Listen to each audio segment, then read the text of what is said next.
So this is the Golden Throne. I don't know why I expected the propaganda pieces to be what the things actually looked like instead of the OG Rogue Trader stuff. Looks like shit, but I actually like it. Oh, I'm glad you like it. I decorated it myself before the incident. Oh god, right. You're a psyker, I keep forgetting that. Okay, so why'd you tell Jojo to bring me here? The name's Yo-Yo.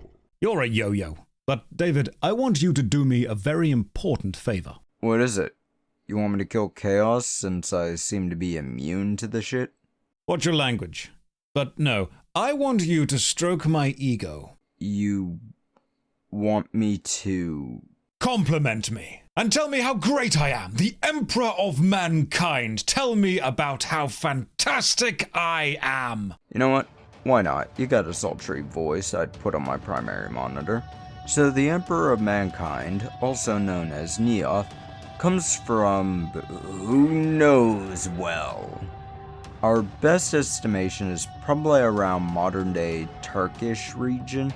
Some stories can conflict with one another, but we'll go into the most accepted one, then tell about the possible theories. A major story goes that before psychics were around, before technology, before most written languages, the entire world's shamans decided to combine their souls and create a single dude who might have been born to an average woman, which brings up a question about a Custodes saying his mama was a hooker and his papa was on blow. Why?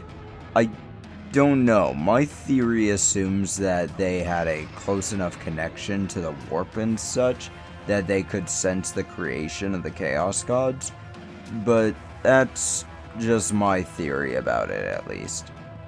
At some point, he joined, or rather led, a faction with a perpetual that was actually older than himself. We'll talk about Alanius Pius in the future, when I talk about the Imperial Guard. Good thing you called them that, and not the Astro whatevers. Yeah, I got my own problem with their name, but either way, Olanius and the Big E ended up coming to some city with words written on the wall, killed absolutely everyone, and then the head honcho wanted to study the walls in order to learn the magic language that could rip a speaker apart by thinking of the words. Pius didn't allow it, literally shoving a knife into the ribs of the 14-foot man. I'm short as sin. I stand 5'4". I am the embodiment of manhood. But for a few thousand years, he waited and hid. How did he hide? Actually, I can explain that. If Alpharius and Omegon have a Primarch power to make them appear like average dudes and the Firstborn, they most likely got that power from the Emperor. So, average? Of course, there's a question about how he avoided being found out by federal governments given his superhuman nature, but whatever. So, when did the big boy reveal himself? Neoth? Well, when mankind started traveling the stars, colonizing planets, and exploring the vast reaches of space in their newly designed Geller fields, the Empire of the Eldar decided to fuck up and blow up the entire galaxy. This explosion caused the Age of Strife. Mankind was cut off from one another, leading to different planets developing their own cultures, their own histories, their own combat styles, and diets. That's why we've got the Catachan Jungle Fighters, or the Death Corps of Krieg, or the Attilan Rough Riders. During this time, the Emperor came out with an ungodly amount of cancer-ridden, giant, genetically altered men in golden armor. Some texts call these the Men of Gold, who made the Men of Stone, who made the Men of Iron. All of this brings up some questions, but we're not talking about these guys. The Emperor used the Thunder Warriors to unite the entire planet of Earth, soon renamed to be Terra, meaning Earth in High Gothic. Nobody in authority wanted their powers taken, so they formed war bands and started fighting back. But the Emperor is a 14-foot tall monster of a man with a giant fuck-off armor who secretly built an army of genetically altered, adrenaline-fueled monster men. The Unification Wars apparently lasted almost 1,000 years, and when things were done, he slaughtered his Thunder Warriors and hid their existence. Some stories say he did it personally. Some sources claim the Adeptus Custodes and the Adeptus Astartes first.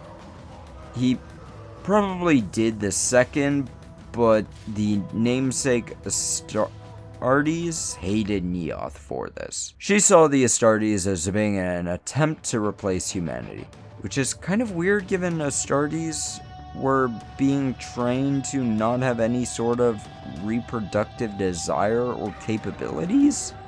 So I think she was just crazy. Erda was also crazy, but I think I'll talk about the creation of the Primarchs in the future. Well, speaking of the Primarchs, he made them using his own genetics, starting with the Adeptus Astartes off their gene seed as a base. Then Erda threw babies in tubes through space and time.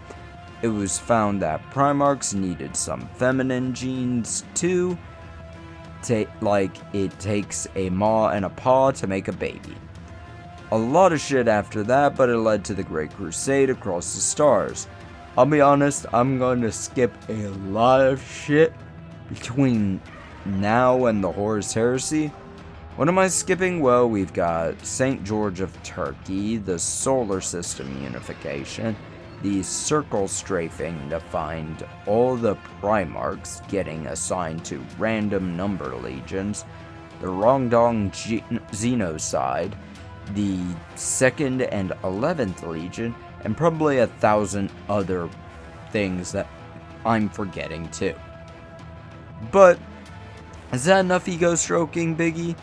Is there anything else you want me to do? Actually, yes. I am pleased with you telling me about how awesome I am, and I do have one more thing you need to do. Oh? Yeah? Well, I'm listening. Well, I do need to admit some things. First thing, you need to go to the edge of the Empire and find a specific Deathwatch fortress. Specifically, Fortress Meshuggah. You also need to talk to Watchmaster Watya. I made this reality, didn't I? Because I painted the Watchmaster. Yes, you did. Oh my god. I guess I should Shove off? That's my line. But, yeah. I'm sorry. I don't know how to exit out this time. You took my line.